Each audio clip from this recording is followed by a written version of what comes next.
तो हम लोग अभी 1857 की क्रांति पढ़ रहे थे।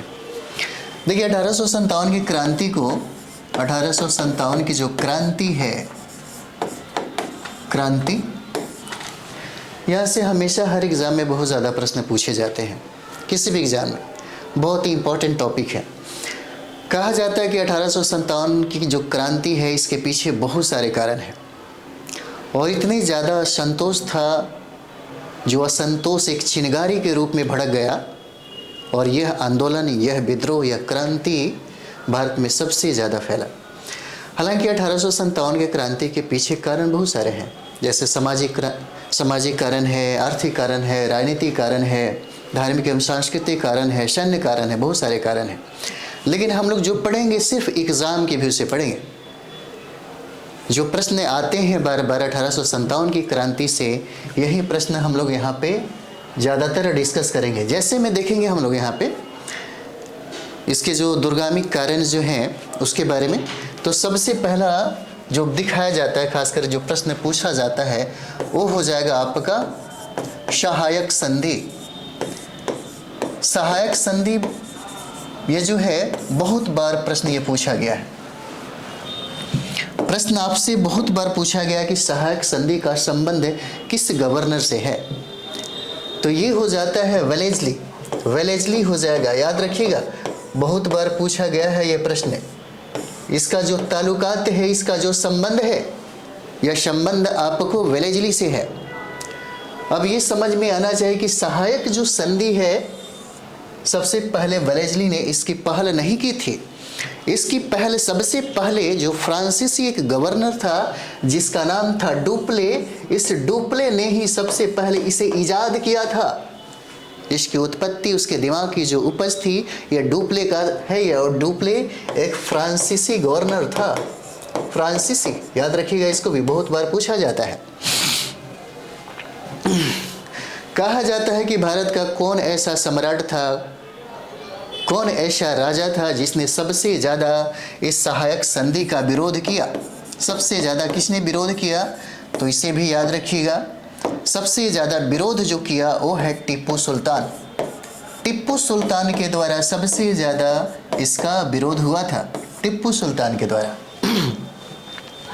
अब ये समझ में आना चाहिए कि ये सहायक संधि है क्या, सहायक संधि क्या है, पूछा जा सकता है आपसे। तो देखिए, अंग्रेजों का एक बहुत ही ज़्यादा, ऐसे भी ईस्ट इंडिया कंपनी बहुत ही ज़्यादा शातिर थी। तो जब भी कोई सम्राट या कोई भी जो जमींदार इस सहायक संधि को स्वीकार करता था, तो उसे अनिवार्य था अंग्रेजी कुछ सेनाओं को अपने पास रखना।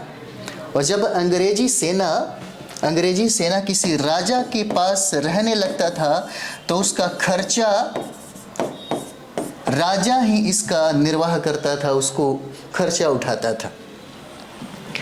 उसके बाद इस सहायक संधि में यह भी अनिवार्य किया गया था कि जो सम्राट होगा उसके मंत्रिमंडल में एक अंग्रेजी भी जो लोग हैं वो इसमें क्या हो जाएंगे, शामिल होंगे। और कभी भी कोई राजा, जो भारतीय राजा है, वो अपना वैदेशिक संबंध किसी अन्य राज्यों के साथ जो निर्णय होता है उसका स्वयं डिसीजन ये नहीं कर सकते। तो ये होता है आपका सहायक संधि। और सहायक संधि की अगर बात कर दें, जो बहुत प्रश्न आपसे बार बार पूछा गया है, वो हो जाता है आपका, पूछा जाता है कि सबसे पहला सहायक संधि करने वाला कौन था। तो सबसे पहला अगर हम लोग देखेंगे, पहला जो सहायक संधि किया है ना, पहला वो हो जाता है 1798 में।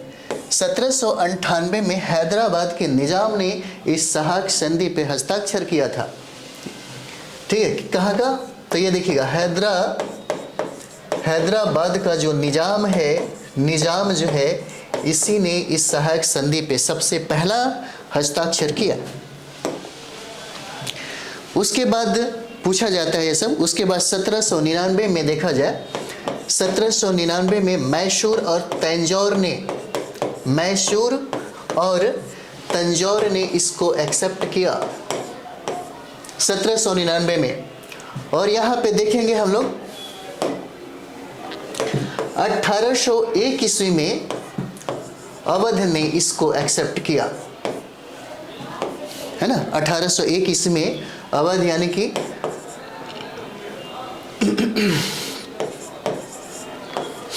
1801 में अवध ने इसे एक्सेप्ट किया। उसके बाद हम लोग देखते हैं, पहला याद रखिएगा 1802 ईस्वी में 1802 ईस्वी में इसे पेशवा ने इस पे समझौता किया। बहुत बार प्रश्न पूछा जाता है कभी कभी कि सहायक संधि पे प्रथम बार हस्ताक्षर करने वाला कौन था, तो 1798 में देखेंगे हैदराबाद का ये निजाम हो जाता है। उसके बाद 99 में मैसूर तंजौर हो जाएगा, 1801 में अवध लखनऊ हो जाता है, और ये 1802 की बात करें तो ये पेशवा हो जाएगा, और 1803 में आपका भोसले हो जाता है। 1803 में कौन हो जाएगा, भोसले हो जाएगा। ये सब डेट याद रखिएगा क्योंकि बहुत बार प्रश्न आपसे पूछा जाता है। और 1804 में सिंधिया हो जाता है, ठीक है। और 1804 ईस्वी में ये सिंधिया ने इस पे हस्ताक्षर कर दिया, ठीक है। ये सिंधिया इस पे हस्ताक्षर कर दी।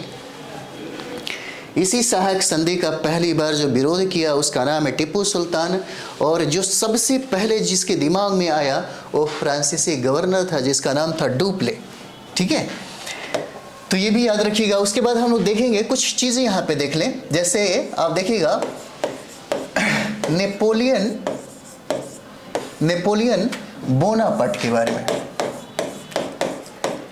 थोड़ा सा समझ में आ जाएगा यहाँ पे। नेपोलियन बोनापार्ट के बारे में तो ये देखिए, नेपोलियन बोनापार्ट की अगर बात करें तो इसका जो संबंध है ये फ्रांस से है।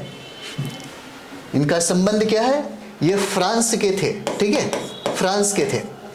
और यही फ्रांस का ही प्रथम जो गवर्नर था जिसका नाम था डुप्ले, उसी ने ही सबसे पहले सहायक संधि का मॉडल खुद तैयार किया, जिसका इस्तेमाल अंग्रेजी सरकार के ईस्ट इंडिया कंपनी के गवर्नर जो थे वेलेस्ली, उन्होंने ही इसको यहाँ पे प्रयोग किया। तो नेपोलियन बोनापार्ट जो है ये फ्रांस के हैं। और सबसे बड़ी बात अगर देखा जाए तो पूछा जाता है वाटरलू का जो युद्ध था, है ना, वाटरलू का जो युद्ध था पूछा जाता है कब हुआ, तो याद रखिएगा यह 1815 में हुआ था। 1815 में हुआ था, ठीक है, 1815 ईस्वी में ये हुआ था यहाँ पे। और यहाँ पे देखेंगे, यहाँ पे देखिएगा तो कहा जाता है इसमें कहा जाता है, अगला पेज ले लिया जाए, कहा जाता है कि नेपोलियन और अंग्रेजों के बीच में हुई इस युद्ध में नेपोलियन की हार हुई और उनको बंदी बना लिया गया। जो वाटरलू के युद्ध हुआ था उसमें यहाँ पे जो अंग्रेजी थे, अंग्रेजी उनकी जीत हुई थी, और यहाँ पे जो नेपोलियन थे उनकी हार हो गई थी और उनको यहाँ पे बंदी बना लिया गया, ठीक है। और अटलांटिक महासागर के सेंट हेलेना द्वीप पर अटलांटिक महासागर के सेंट हेलेना द्वीप पर, याद है कि सेंट हेलेना द्वीप पर इनको बंदी बना के रखा गया, जहाँ पे इनकी मृत्यु हो गई,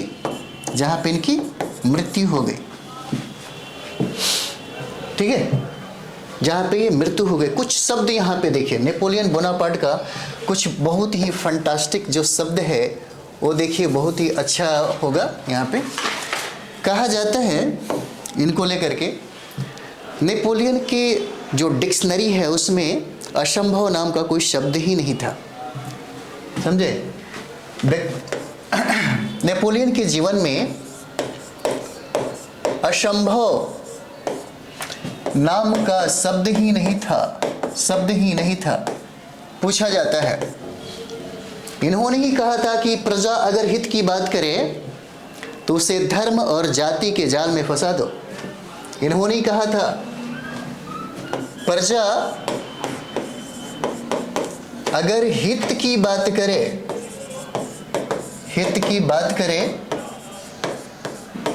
प्रजा अगर हित की बात करे तो उसे धर्म और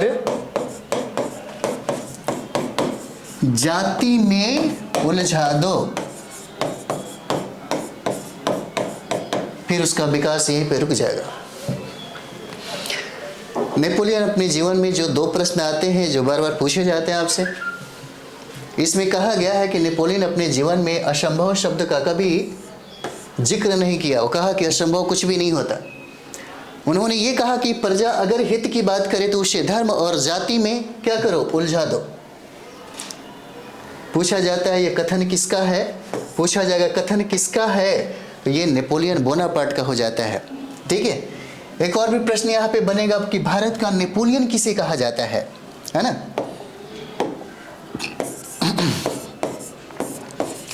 भारत का नेपोलियन किसे कहा जाता है, जो बहुत बार आपसे प्रश्न पूछा गया है ना। भारत का नेपोलियन किसे कहा जाता है, तो ये आपका समुद्रगुप्त हो जाएगा, याद रखिएगा। ठीक है, समुद्रगुप्त को भारत का नेपोलियन कहा गया है। समुद्रगुप्त को भारत का नेपोलियन कहा गया है। दूसरा सवाल यहाँ पे भी बन सकता है कि ईरान का नेपोलियन किसे कहा जाता है ना। ईरान का नेपोलियन किसे कहा जाता है, ईरान का नेपोलियन किसे कहा जाता है, तो ये यहाँ पे नादिर शाह हो जाएगा। ठीक है, यहाँ पे क्या नाम हो जाता है, यहाँ पे आपको नादिर शाह हो जाएगा, याद रखिएगा। ये भी प्रश्न पूछा जाता है, नादिर शाह हो जाता है भारत का नेपोलियन। ठीक है, भारत का नेपोलियन समुद्रगुप्त और ईरान का नेपोलियन कौन हो जाएगा, नादिर शाह हो जाएगा। बहुत सारे फैक्ट आपको आज हम बताने वाले हैं। अगला यहाँ पे देखेंगे हम लोग, अगला पे ले लिया जाए। देखिए 1848 ईस्वी में, 1848 ईस्वी जो बहुत इंपॉर्टेंट है, जिसको हम लोग विलय की नीति बोलते हैं, हड़प की नीति बोलते हैं, व्यक्तिगत सिद्धांत भी बोलते हैं। और ये जो सिद्धांत जो दिया था, जिसका नाम है डलहौजी, यह सिद्धांत किसने दिया, डलहौजी ने दिया था। लेकिन इस मॉडल को तैयार किसने किया था, जैसे 1848 हड़प नीति या राज्य का विलय नीति जो है, इसका मॉडल जो तैयार किया था उसका नाम है लॉर्ड मैकाले। याद रखिएगा, पूछा जाता है, लॉर्ड मैकाले के द्वारा इसका मॉडल तैयार किया गया। ठीक है,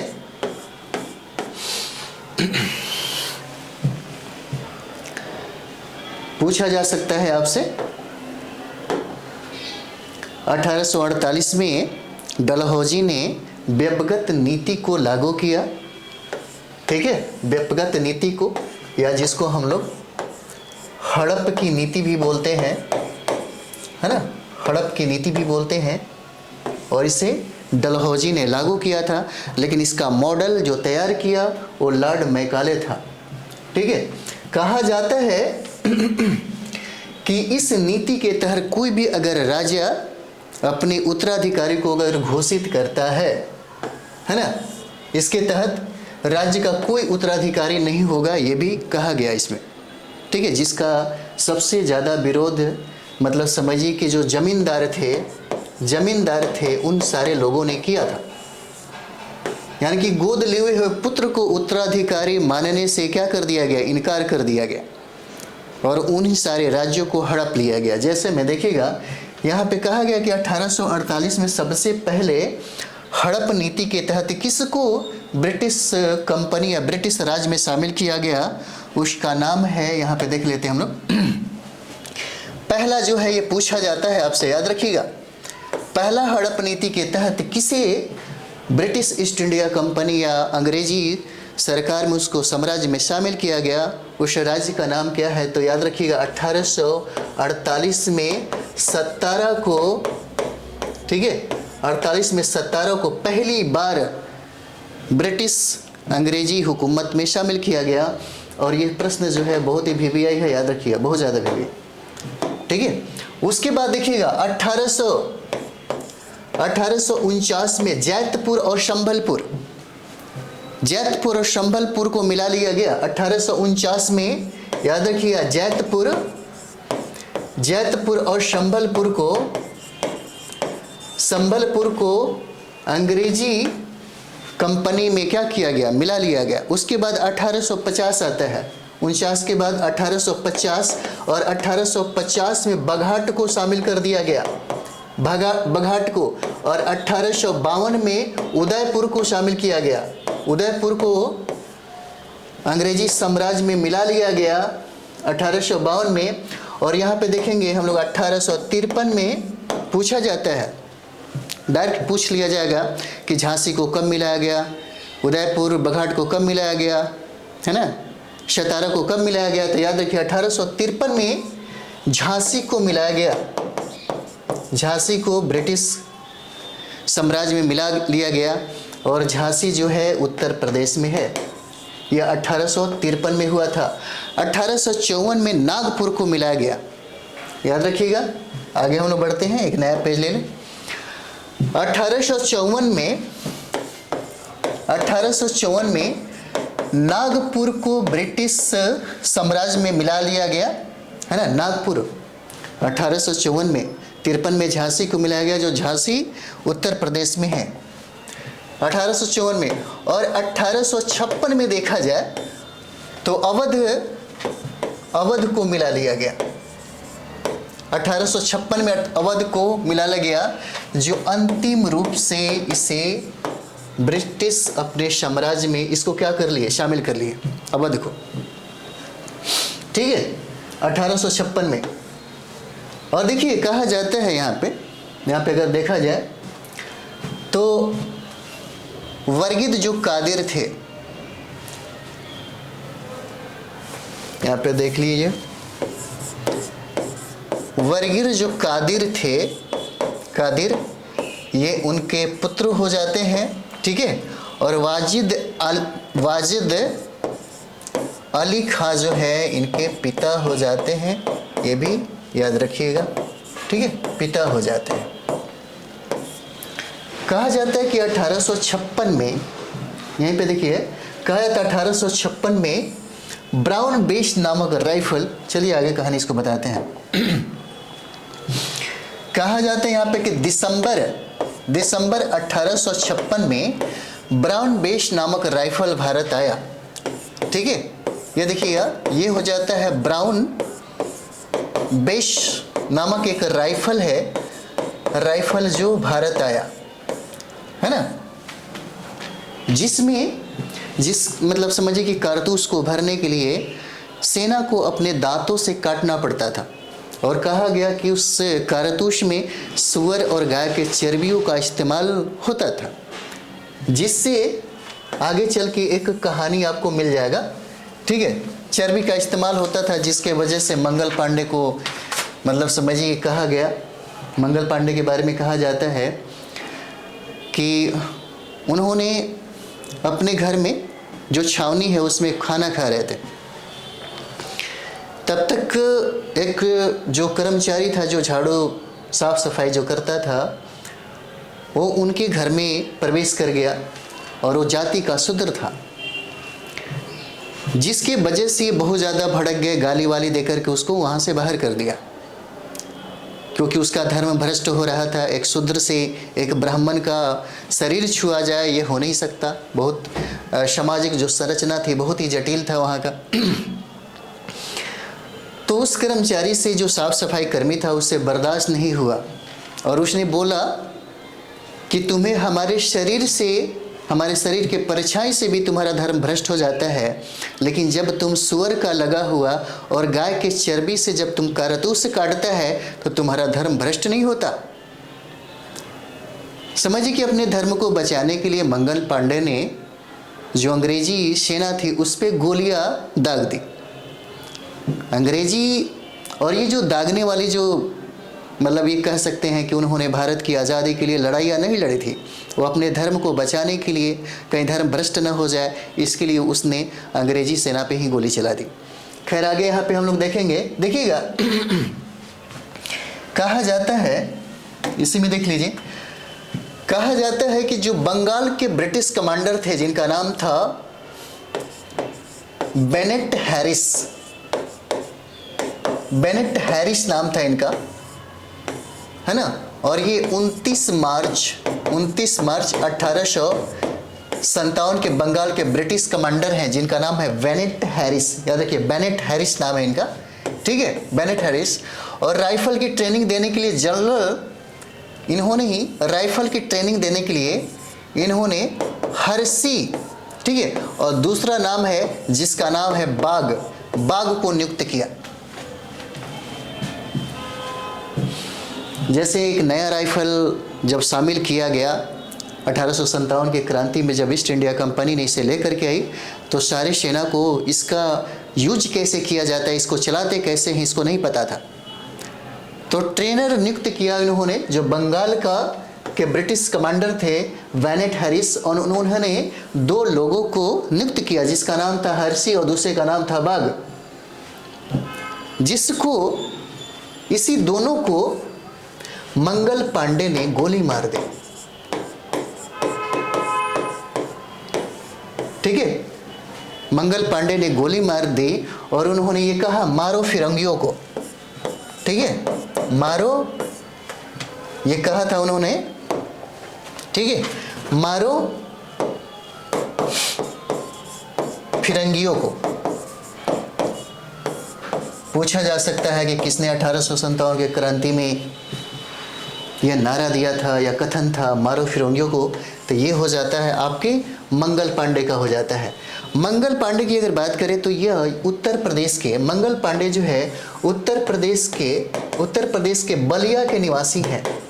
ठीक है, ये बलिया के निवासी हैं और इनकी अगर बात किया जाए तो 34 जो बटालियन है, 34 बटालियन जो बैरकपुर छावनी है उसके ये सेना थे। ठीक है, बैरकपुर जो छावनी है, छावनी 34 बटालियन जो बैरकपुर छावनी है उसी की ये सेना थे। और इनका घर हुआ उत्तर प्रदेश के बलिया से, ये संबंध रखते थे। ठीक है, इतना तो फैक्ट है। चलिए, कहा जाता है इनके बारे में कि 8 अप्रैल 1857 को मंगल पांडे को बैरकपुर छावनी में फांसी दे दी गई थी। याद रखिएगा, 8 अप्रैल पूछा जाएगा, डेट भी पूछा जा सकता है, इसलिए याद रखिएगा। 8 अप्रैल 1857 को मंगल पांडे को बैरकपुर छावनी में क्या किया गया? फांसी दे दी गई। ठीक है, जिसका विरोध, इस फांसी का विरोध कैप्टन गार्डेन ने किया था। कैप्टन गार्डेन ने किया था, विरोध किया था कि फांसी नहीं देना चाहिए। फैक्ट है, स्टोरी क्या सुनना है, फैक्ट पे ज़्यादा फोकस करेंगे क्योंकि एग्जाम के व्यू से अभी एग्जाम का टाइम चल रहा है ना। 8 अप्रैल 1857 को फांसी दी गई। उस समय जो अंग्रेजी था कैप्टन गार्डेन, इस फांसी का विरोध किया था इसने। ठीक है, अब यहाँ पे देखिएगा, कहा जाता है कि 10 मई 1857 को यह क्रांति प्रारंभ हुआ। 1857 की जो क्रांति है 10 मई 1857 को, यह मेरठ से प्रारंभ होता है। बहुत बार क्वेश्चन पूछा हुआ है ना, यह प्रश्न बहुत बार पूछा गया है। 1857 की क्रांति कब शुरुआत हुआ? तो 10 मई 1857 को, है ना, मेरठ से प्रारंभ होता है और यह हिंडन नदी के तट पे है। ये भी सवाल पूछा जा सकता है आपसे। ठीक है, इसीलिए इस मेरठ को जो है क्रांति की नगरी कहा जाता है। क्रांति की नगरी कहा जाता है ना।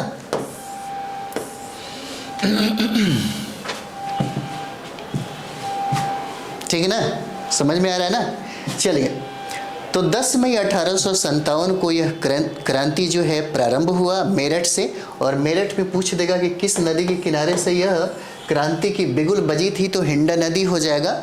और देखिएगा, मेरठ को ही क्रांति की नगरी के नाम से जाना जाता है। और यहीं पे अंग्रेजों ने तोपखाने की स्थापना किया था। यहीं पे अंग्रेजों ने, ठीक है, तोपखाने की स्थापना किया था। तोपखाने की स्थापना किया था। ठीक है,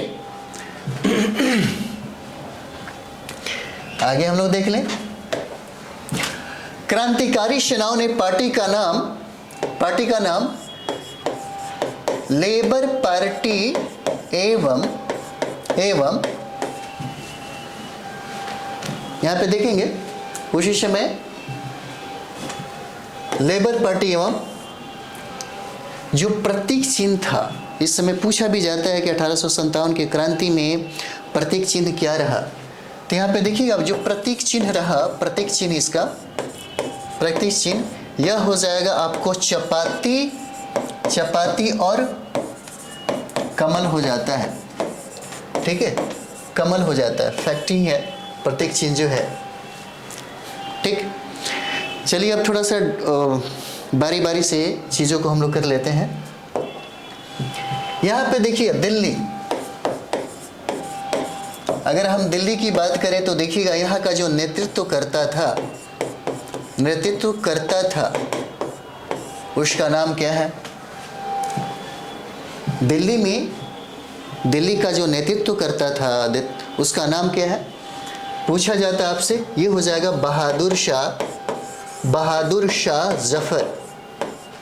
ठीक है, बहादुर शाह जफर हो जाता है। सेनापति की बात किया जाए, जो अक्सर पूछा जाता है सेनापति के बारे में, तो सेनापति आपके वक्त खां हो जाते हैं। ठीक है, वक्त खां हो जाते हैं, पेन चेंज कर लिया जाए। और यहीं पे दिल्ली में ही निकलसन की हत्या हो गई थी। ठीक है, दिल्ली में ही यहाँ पे देखेंगे जो निकलसन है, निकलसन की हत्या हो गई कहाँ पे? दिल्ली में ही।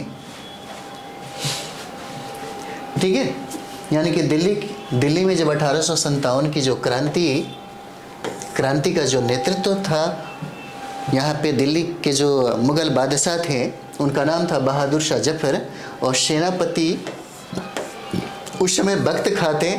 और निकलसन की बात करें तो निकलसन की यहीं पे इनकी हत्या हो गई थी। और एक चीज़ और भी देखा जाए, ये बहादुर शाह जो जफर हैं, इनकी पत्नी जिन्नत महल। ठीक है, अगर यहाँ पे देखेंगे तो इनकी पत्नी का नाम है जिन्नत महल। ठीक है, जिन्नत महल एवं सेनापति जो हैं, जिन्नत महल हो जाती है इनकी पत्नी, और सेनापति जो है इनका नाम है मिर्जा इलाही नाम है।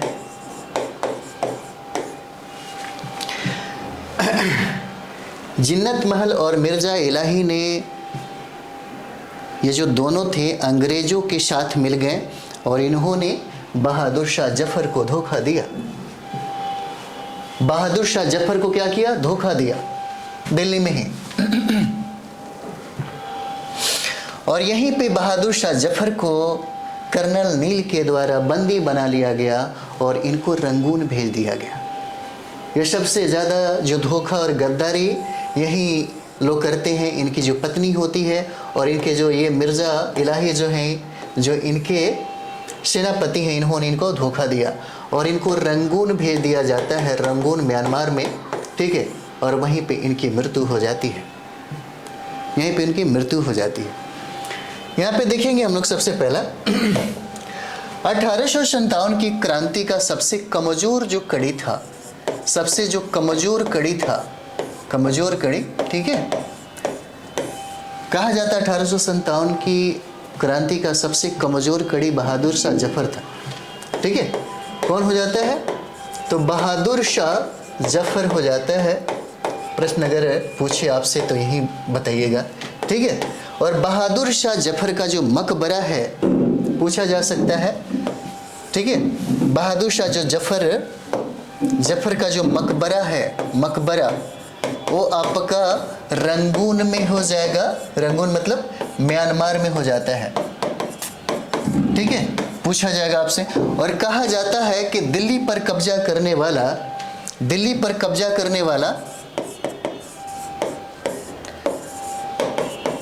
वाला जो अंग्रेज है उसका नाम है हडसन। ठीक है, उसका नाम क्या है? तो उसका नाम आपका हडसन हो जाता है, याद रखिएगा, पूछा जाएगा। जैसे सबसे 1857 की क्रांति में सबसे कमज़ोर कड़ी जो बहादुर शाह जफर हैं, उनका मकबरा भी पूछा जा सकता है, रंगून हो जाएगा म्यांमार। और कब्जा जो सबसे पहले दिल्ली पे किया उसका नाम था हडसन। ठीक है, हडसन हो जाता है। उसके बाद हम लोग देखेंगे यहाँ पे लखनऊ से जो सवाल पूछे जाते हैं आपके। ठीक है, लखनऊ से आपके सवाल पूछे जाते हैं और लखनऊ का देखा जाए कि नेतृत्व करता कौन था, नेतृत्व करता कौन था, तो यहाँ पे बेगम हजरत महल हो जाती है।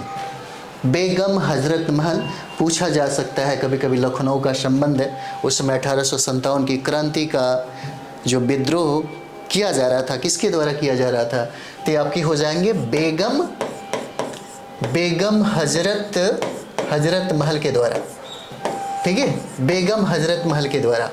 और यहाँ पे दमनकर्ता की अगर बात किया जाए, जो पूछा जाता है अक्सर, दमनकर्ता कौन था, यहाँ पे दमनकर्ता, तो देखिए कैंपबेल नाम है इनका, याद रखिएगा, पूछा जाता है कैंपबेल। ठीक है, 1857 की क्रांति में लखनऊ का नेतृत्व करता बेगम हजरत महल, और दमनकर्ता जो है, दमनकर्ता कौन हो जाएगा, कैंपबेल हो जाएंगे, कैंपबेल। 1800 क्रांति में सबसे अधिक सेना किसके पास थी, अगर हम लोग यहाँ पे देखेंगे, है ना, तो देखिएगा लखनऊ या आप अवध भी बोलिए ना, है ना, कहा जाता है कि 1857 की क्रांति में सबसे ज़्यादा सेना किसके पास थी, अवध के पास थी। और एक चीज़ और भी बता दें, कहा जाता है कि अंग्रेजी सरकार में सबसे ज़्यादा शामिल जो लोग थे, जो सेना में भर्ती हुए थे, वो भर्ती अवध से ही थे। और वहाँ पे किसानों के जो बच्चे थे वो सबसे ज़्यादा अंग्रेजी सेना में शामिल हुए थे। और ये भी कहा जाता है कि ब्रिटिश ईस्ट इंडिया कंपनी ने भारत को भारतीयों के द्वारा ही जीत लिया। ठीक है, तो ये दमनकर्ता कौन था, कैंपबेल हो जाता है। सबसे ज़्यादा जो सेना है, सेना, सर्वाधिक सेना, है ना, देख लीजिए, सर्वाधिक जो सेना है, सर्वाधिक सेना किसके पास है, तो अवध के पास है। ठीक है, सबसे ज़्यादा। अवध की स्थापना किसने किया था, ये भी प्रश्न पूछा जा सकता है। सर्वाधिक सेना किसके पास, अवध के पास। और कभी कभी प्रश्न पूछा जाता है कि अवध का स्थापना किसने किया था, तो अवध का क्या हो जाएगा, शहादत खां हो जाता है, जो बहुत बार यह प्रश्न पूछा गया है। शहादत खां के द्वारा, है ना, शहादत खां के द्वारा किसका स्थापना किया गया, अवध का स्थापना किया गया। ठीक है, और यहाँ पे देखेंगे बेगम हजरत महल रणभूमि को छोड़ करके वो भाग जाती हैं। ये जो बेगम हजरत महल है, रणभूमि को छोड़ करके कहाँ भाग जाती है, ये भी सवाल पूछा जा सकता है। तो ये नेपाल भाग जाती हैं। ठीक है, देखिए कितना अच्छा फैक्ट्स आपको मिला। लखनऊ हो गया। चलिए अगला हम लोग देखेंगे कानपुर। कानपुर से भी प्रश्न आते हैं बहुत सारे। ठीक है, कानपुर हम लोग देख लेते हैं। कानपुर का नेतृत्वकर्ता की बात करें यहाँ पे, है ना, नेतृत्वकर्ता की अगर बात करें तो ये कौन हो जाते हैं नेतृत्वकर्ता, इनका नाम है नाना साहेब। ठीक है, कानपुर का संबंध किससे है, तो नाना साहेब से है, याद रखिएगा, बहुत इंपॉर्टेंट हो जाता है, नाना साहेब हो जाता है। इनके बचपन का नाम जो है, नाम, ये बहुत सारे एग्जाम में पूछा गया कि बचपन का नाम क्या है नाना साहब का। तो बचपन का नाम जो रहता है वो धोंधू पंत इनको कहा जाता है, धोंधू पंत कहा जाता है। ठीक है, ये बचपन का नाम होता है। इनके पिता का अगर नाम देखा जाए, इनके पिता का नाम देखिएगा, तो इनके पिता का नाम बाजीराव हो जाएगा। ठीक है, ये बाजीराव के पुत्र थे नाना साहेब, जिनका बचपन का नाम धोंधू पंत है, याद रखिएगा। कानपुर का संबंध किससे है, 1857 की क्रांति में कानपुर से नेतृत्व किसने संभाला था, है ना, किसने अंग्रेजों के विरोध में खड़ा हो गए थे 1857 की क्रांति में कानपुर से, वो नाम होता है नाना साहब। और नाना साहब के बचपन का नाम धोंधू पंत है और इनके पिता का नाम बाजीराव हो जाता है। ठीक है, बाजीराव हो जाता है। सेनापति की बात करेंगे यहाँ पे, सेनापति, चलिए आगे देख लेते हैं। इनके सेनापति को देखिए, सेनापति, तो सेनापति का जो नाम है वो हो जाता है तात्या टोपे। और तात्या टोपे से बहुत सारे सवाल पूछे जाते हैं, है ना। इनके जो सेनापति हैं उनका नाम है तात्या टोपे, और तात्या टोपे से भी सवाल पूछा जाता है। जैसे तात्या टोपे से देखा जाए तो पूछा जाता है कि इनके बचपन का नाम क्या है ना, बचपन का नाम पूछा जाता है कि बचपन का नाम बताइए, किसका? तो तात्या टोपे का। क्या नाम हो जाएगा? रामचंद्र पांडुरंग हो जाता है। ठीक है, यहां देखिएगा, रामचंद्र पांडुरंग। ये बहुत बार प्रश्न भी पूछा गया तात्या टोपे के बारे में। ठीक है, उपनाम की अगर बात की जाए, तात्या टोपे की अगर उपनाम की बात किया जाए, ये भी बहुत इंपॉर्टेंट हो जाता है। उपनाम देखेंगे हम लोग तो भारत का गैरीवाल्डी कहा जाता है। ठीक है, इनको भारत का गैरीवाल्डी कहा जाता है, इसलिए बहुत इंपॉर्टेंट हो जाता है। ठीक है, इसका पेन चेंज कर लिया जाए। इनके जो सलाहकार थे, सलाहकार कौन हो जाते हैं? तो सलाहकार देखिएगा अजी मूला खान हो जाते हैं, अजी मूला खान। ठीक है, अजी मुल्ला खां होते। इसलिए देखिए 1857 की क्रांति में हिंदू और मुस्लिमों का भी कभी कभी देखेंगे कि दोनों एक साथ भी कभी कभी दिख जाते हैं, दोनों का भी संबंध भी खराब दिखता है। और यहाँ पे देखिएगा दमनकर्ता की अगर बात किया जाए यहाँ पे कि दमनकर्ता कौन है? दमनकर्ता, ठीक है, क्योंकि ये भी सवाल आपसे पूछे जाते हैं। यहाँ पे दमनकर्ता कौन हो जाता है? तो ये हो जाएगा कैंपबेल, इसे भी याद रखिएगा। ठीक है, ये भी हो जाता है, कैंपबेल हो जाता है। ठीक है, कैंपबेल हो जाएगा यहाँ पे। और नाना साहब की बात कर दिया जाए तो नाना साहब डर से और रणभूमि को छोड़ करके ये भी भाग जाते हैं। कहाँ? तो ये भी आपको भाग के चले जाते हैं नेपाल में। नाना साहब भी अंग्रेजों के डर से अपने राज्य को छोड़ करके यह नेपाल भाग जाते हैं। ठीक है, यह नेपाल भाग जाते हैं। चलिए अगला हम लोग देखते हैं, अगला पे लिया जाए। अब हम लोग देखते हैं झांसी, है ना। ये हमारा अगला पॉइंट जो होता है वो हो जाता है झांसी। और झांसी का नेतृत्वकर्ता जो है वो झांसी की लक्ष्मीबाई होती है, लक्ष्मीबाई होती हैं। इनसे भी सवाल पूछे जाते हैं। और झांसी की बात करें तो यह उत्तर प्रदेश में है। ठीक है, झांसी की बात करिए तो ये उत्तर प्रदेश में हो जाता है। झांसी का नेतृत्वकर्ता जो है वो कौन हो जाता है? तो लक्ष्मीबाई हो जाता है। खूब लड़ी मर्दानी वह तो झांसी वाली रानी थी। इनके बारे में बहुत सारे कहानी सुनाए जाते हैं। देखिए इनके बचपन का जो नाम है, बचपन का नाम वो नाम है मणिकर्णिका, नाम है इनका मणिकर्णिका। इनके बचपन का नाम है मणिकर्णिका नाम हो जाता है, याद रखिएगा, मणिकर्णिका नाम हो जाता है। कलर थोड़ा चेंज किया जाए। ठीक है, प्यार से लोग इन्हें मनु बुलाते हैं, प्यार से लोग इन्हें मनु बुलाते हैं, यह भी याद रखिएगा। ठीक है, और कहा जाता है कि झांसी की रानी के घोड़े का नाम था बादल। ठीक है, इनके घोड़े का जो नाम है, घोड़े का नाम होता है बादल। ठीक है, बादल नाम होता है, घोड़े का नाम क्या है? बादल नाम रहता है। बादल या पवन भी कहा जाता है। ठीक है, घोड़े का नाम होता है बादल या पवन नाम हो जाता है।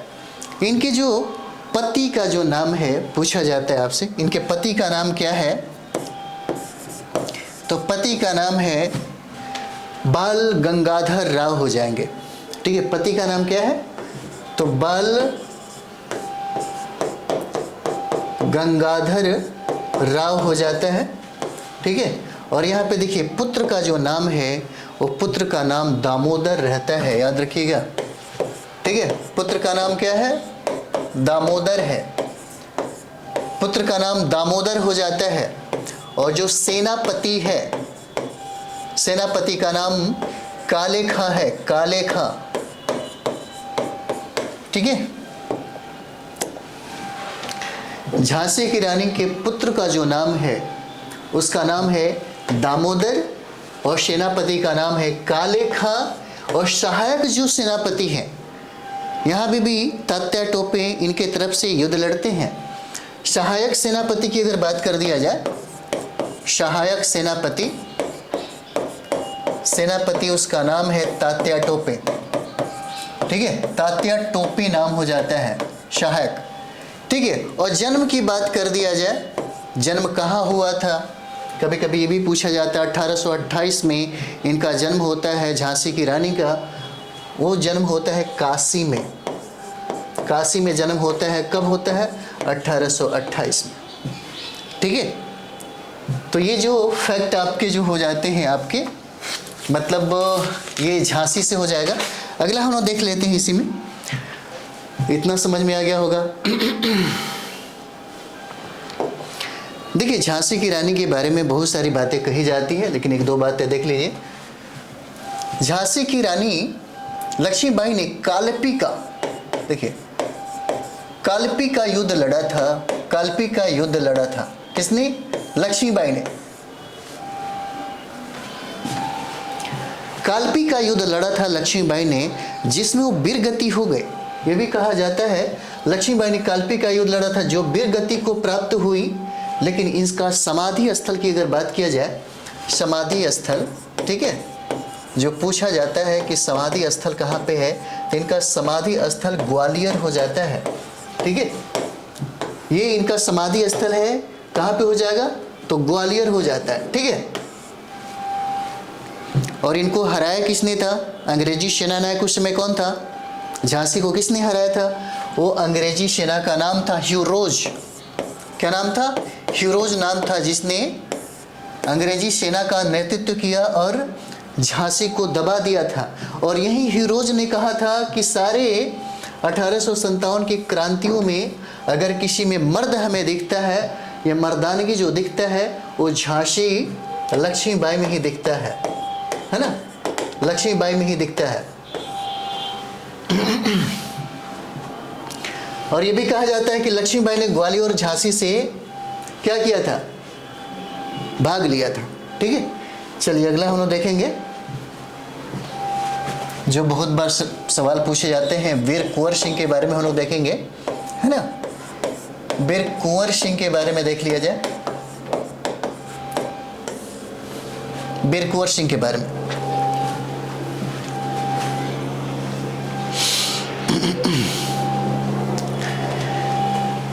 वीर कुंवर सिंह से भी बहुत सारे सवाल पूछे जाते हैं। जैसे में पूछा जाता है इनके बारे में, कुछ फैक्ट्स भी हम लोग कलेक्ट करें यहाँ से।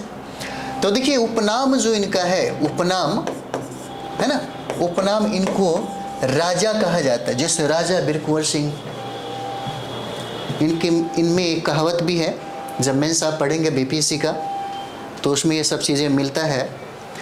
कहा जाता है कि 80 वर्ष की हड्डी में जागा जोश पुराना था, कहते हैं वीर कुंवर सिंह बड़ा वीर मर्दाना था। इन्हीं के बारे में वो कहावतें हैं। तो उपनाम जो है, उपनाम इनका राजा हो जाता है।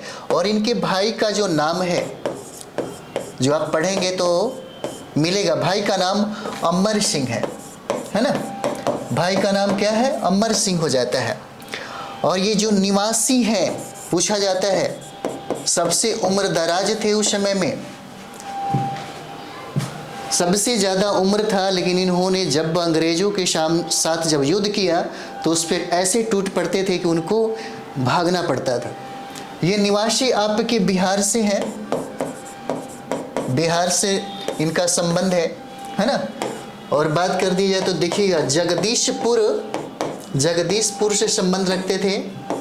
आरा कहा जाए, आरा से इनका संबंध था। ठीक है, और यहाँ पे दमनकर्ता के बारे में बारे बार पूछा गया कि दमनकर्ता कौन है। पेन चेंज करिए। तो दमनकर्ता जो है, यानी कि वीर कुंवर सिंह को किसने दबाया, तो आउटरम एवं टेलर नाम है उसका। आउटरम एवं टेलर नाम है। अगर आप लोग नोट्स भी बना लिए होंगे तो मुझे लगता है कि बहुत सारा चीज़ें आपको मिल जाएगा। 1857 की क्रांति अगर इस तरीके से पढ़ते हैं तो नहीं लगता कि आपसे एक भी सवाल छूटेगा। ठीक है, तो ये दमनकर्ता जो है, यहाँ पे दमनकर्ता वो आपका आउटरम एम टेलर हो जाएगा। सबसे अधिक उम्र के जो क्रांतिकारी थे वीर कुंवर सिंह हो जाते हैं, सबसे अधिक उम्र के, है ना? सबसे अधिक उम्र के क्रांतिकारी थे जिनका नाम था वीर कुंवर सिंह। ठीक है, अगला देखिएगा, अहमदुल्ला।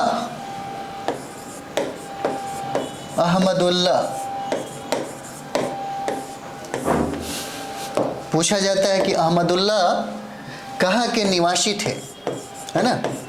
तो ये जो निवासी हैं, ये निवासी मद्रास के हो जाते हैं, ठीक है। ये मद्रास के निवासी हो जाते हैं, याद रखिएगा। अहमदुल्ला कहाँ के निवासी हैं? मद्रास के हैं। इन्होंने नेतृत्व कहाँ से किया? तो नेतृत्व की अगर बात करें यहाँ पे, तो नेतृत्व आपका उत्तर प्रदेश का फैजाबाद हो जाता है। फैजाबाद, है ना, ये आपका हो जाएगा फैजाबाद। फैजाबाद कहाँ पे है? उत्तर प्रदेश में, ठीक है। और ये उपनाम जो है, उपनाम देख लीजिए, उपनाम भी पूछा जा सकता है। इनामी क्रांतिकारी इनको कहा जाता है ना। इनको उपनाम, इनको इनामी क्रांतिकारी कहा जाता है। इनामी क्रांतिकारी कहा जाता है। एक और भी है, अंग्रेजों का कट्टर दुश्मन थे, सबसे ज्यादा दुश्मन थे।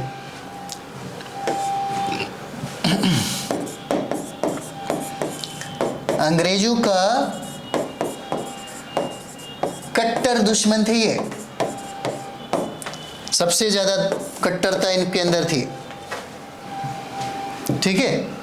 अहमदुल्ला जो है नेतृत्व करता है, इन्होंने कहां से? फैजाबाद से, ठीक है।